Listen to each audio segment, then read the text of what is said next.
niya guys. Basta. Yan. Gawa tayo ng minudo. Magmamarinate tayo. Yan, manok.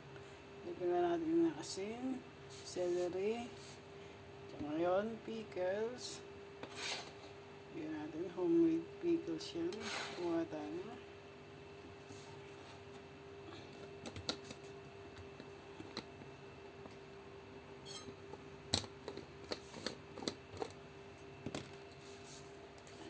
Natin ng paminta, tansya-tansya na lang guys,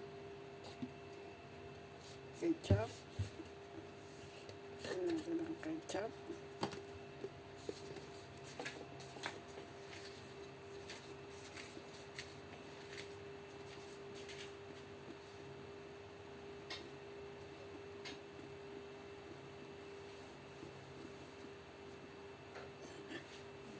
lagyan lang ketchup natin.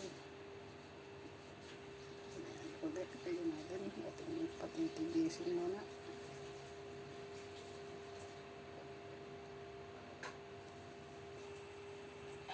Tapos ulit ng ketchup, lagyan natin ng toyo. Lagyan lang.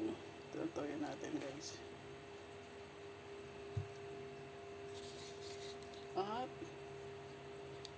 Lea friends. Okay lang. Yan. Tapos atin lang i-mix natin. So, bye bye na guys. Tapos na. Salamat.